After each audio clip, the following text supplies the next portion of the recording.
नमस्कार। आज भगवत गीताको सारांश छ अध्याय 2 देखि सुरु गरौँ। Page number 125।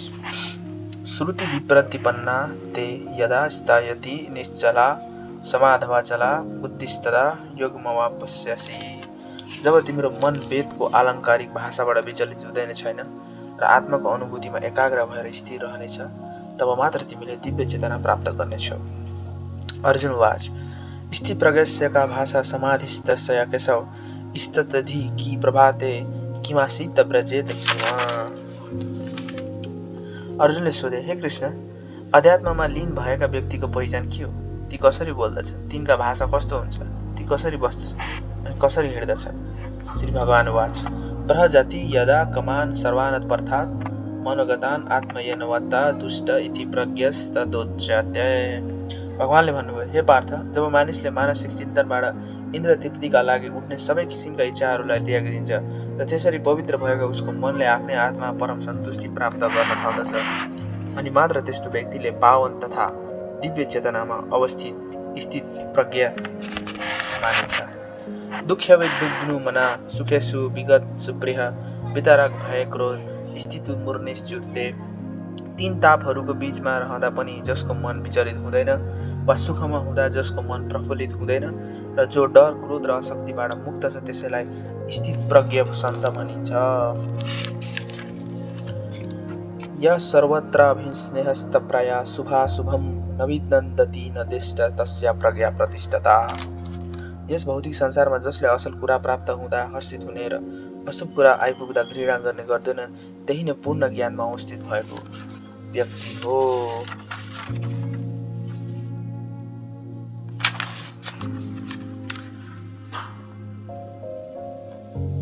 यदा सहता चाय कुर्मोङ्गनानि सर्वस्व इन्द्रियाणि तिर्योभयस्तस्य प्रज्ञा प्रतिष्ठता। जसरी कछुवाले आफ्नो अङ्गहरूलाई खुम्च्याएर खोलभित्र समेट्छ, त्यसै गरी जसले आफ्नो इन्द्रियहरूलाई तिनको विषयबाट खिच्दछ, त्यही व्यक्ति नै दृढतापूर्वक पूर्ण चेतनामा स्थिर रहन्छ। विषयमा विनिर्वन्ते निराहारस्य देहीन सर्वस्य परद्रष्टा निर्वर्तन्ते। कुनै शरीर धारणा गरेर जीव इन्द्रिय भोगबाट मुक्त भए पनि उसमा त्यसको वासना रहिरहन्छ र यदि त्यो भन्दा उत्कृष्ट रसको स्वाद उसले पाएमा विषय भोगको अभिरुचि समाप्त हुन्छ र ऊ कृष्ण चेतनामा स्थिर हुन्छ। यतनो ह्यापि कौन्तेय पुरुषस्य विपश्चित इन्द्रियाणि प्रमाथिनि हरान्ति प्रसम्भमन। हे अर्जुन, इन्द्रियहरू कति बलवान र वेगवान छन् भने तिनीहरूलाई नियन्त्रण गर्ने प्रयत्नशील विवेकी मानिसको मनलाई पनि तिनले बलपूर्वक हरण गरिदिन्छन्।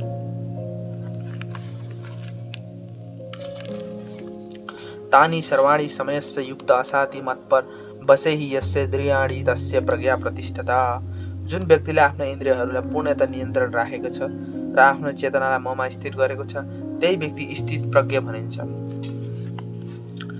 ध्यायतो विषयान् संकोचस्य पूजायते संगात् सञ्जायते काम कमा क्रोधस्य विचायते। इन्द्रियका विषयहरूको चिन्तन गर्दा गर्दै मानिस तिनै विषयमा आसक्त हुन्छ। यस्तो आसक्तिबाट काम उत्पन्न हुन्छ र कामबाट क्रोध उत्पन्न हुन्छ।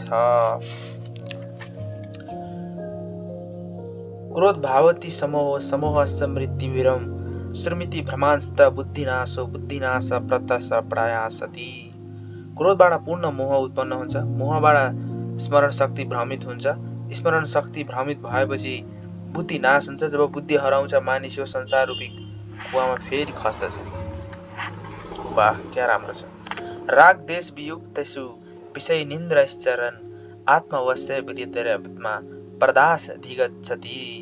तर सम्पूर्ण राग र देशबाट मुक्त भएको र स्वतन्त्र नीति नियमहरूद्वारा आफ्ना इन्द्रियहरूलाई नियन्त्रणमा गर्न सक्ने व्यक्तिले भगवान पूर्ण कृपा प्राप्त गर्दछ। भगवानको प्रसाद सर्वे दुखाना हनिश्रेयोपजायते प्रसन्न चेतसो रयासी बुद्धि पर्याधिष्ठते। यसरी कृष्ण भावनामा सन्तुष्ट रहने व्यक्तिका लागि संसारका तीनै किसिमका भौतिक कष्टहरू धेरै समय रहन सक्दैन। यस किसिमको तृप्त चेतनाको रहने व्यक्ति बुद्धि चाँडै नै स्थिर हुन्छ। नास्ति बुद्धिरयुक्तसे न चायुक्तसे भावना न चाभायत शान्ति शान्तस्य कुतः सुखम जो व्यक्ति कृष्ण भावनामा रहेर भगवानसँग जोडिएको छैन त्यो व्यक्तिको न बुद्धि नै दिव्य हुन सक्दछ न मन नै स्थिर हुन सक्दछ। अस्थिर मन भएका व्यक्तिले शान्ति प्राप्त गर्नु सम्भव छैन र शान्ति बिना सुख कसरी पाउन सकिन्छ र। इन्द्रियाणा हि चरता यन्मनो विधीयते तदस्य हरति प्रज्ञा वायुर्ना म विवा भम्बसी। जसरी पानी माथिका ढुङ्गालाई शक्तिशाली हावाले हुत्याएर एकातिर पुर्याइदिन्छ त्यसै गरी विचरणशील इन्द्रियहरूमध्ये कुनै एक एकाग्र भएको मनले मानिसको बुद्धिलाई नै हरण गरिदिन्छ।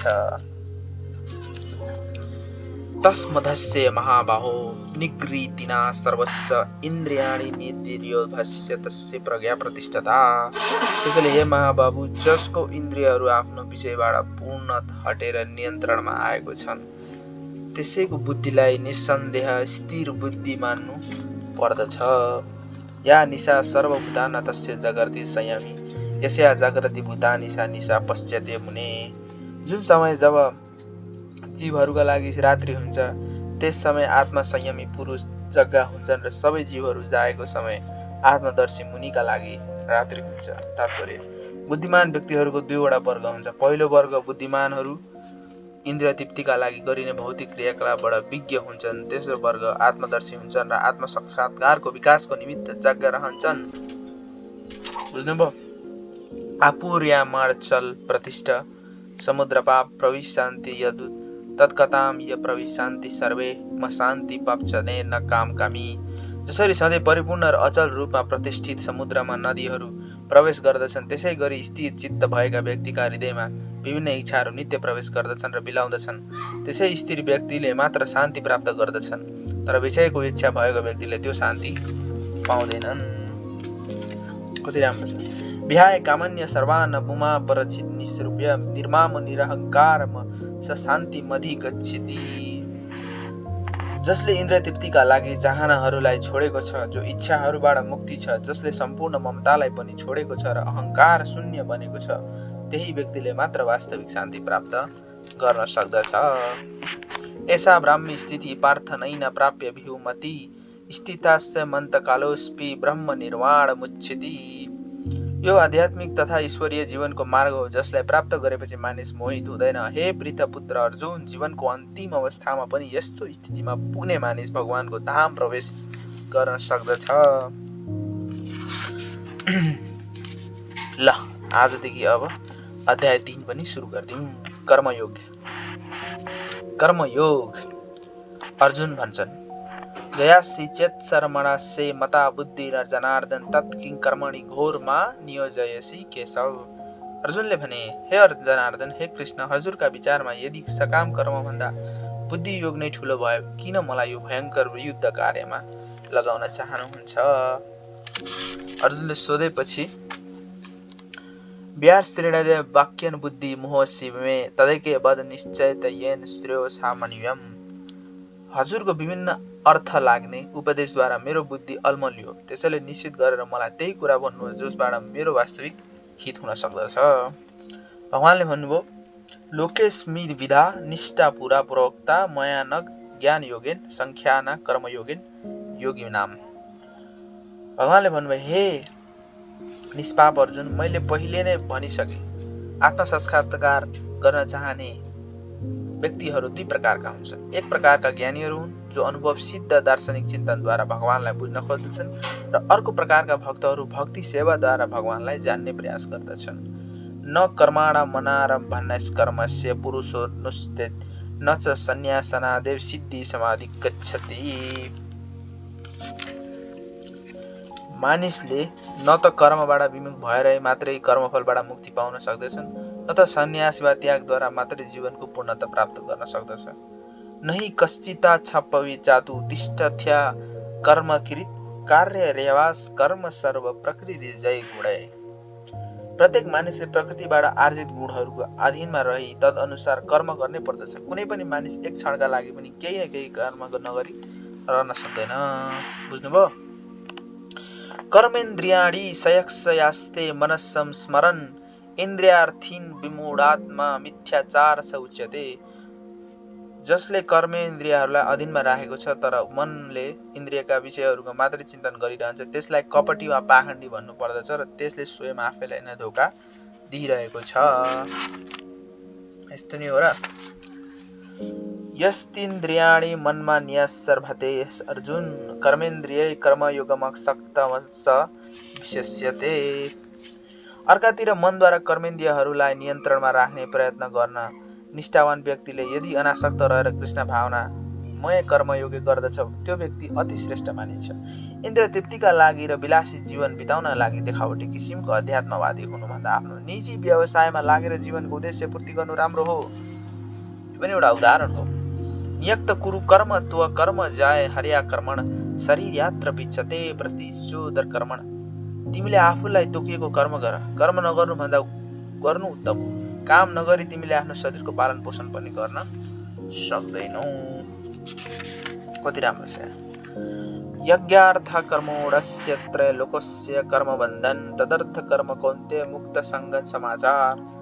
भगवान विष्णुका लागि भनेर यज्ञको रूपमा कर्म गर्नु पर्दछ, अन्यथा यस संसारको हरेक कर्म बन्धनबाट कारण बन्दछ हैन। त्यसैले हे कुन्ती पुत्र भगवान विष्णुकै प्रसन्नताका लागि आफूलाई तोकिएको कर्म गर र त्यसो गरेमा तिमी बन्धनबाट मुक्त हुन्छौ। सहयज्ञ प्रजा सृष्टौ पुरावोच प्रजापति अनेन प्रविदेशभयस ओस्य वितिष्ठा कामोदुक। सृष्टिको सुरुमा समस्त प्राणीहरूका स्वामी प्रजापति ब्रह्माले भगवान विष्णुको लागि यज्ञको सृष्टि गर्नुभयो र सँगसँगै मानिस तथा देवताहरूको पनि सृष्टि गर्नुभयो र आशीर्वाद दिए भन्नुभयो तिमीहरू यो यज्ञबाट सुखी रहनेछौ, किनभने यज्ञ गर्नाले तिमीहरूले आनन्दपूर्वक बाँच्नका लागि चाहने हरेक वस्तु पाउनेछौ र अन्त्यमा मुक्ति पाउनेछौ। यज्ञबाट मुक्ति पाइन्छ। अर्को हेरौँ है। देवान भावयताने देवा भयन्तु वा परस्पर भावयन्त श्रेय परम्पस्त। यो भनेको यज्ञहरूद्वारा सन्तुष्ट भएका देवताहरूले तिमीहरूलाई पनि सन्तुष्ट गराउनेछन् र यसरी मानिस र देवता बीचको पारस्परिक सहयोगद्वारा सबैको समुन्नति हुनेछ। बुझ्नुभयो? इष्टान भोगान हि वो देवा दायन्त यज्ञ भाविता तद्यन्त प्रयुदोभ्य यो पुङ्गते स्तेन यवस।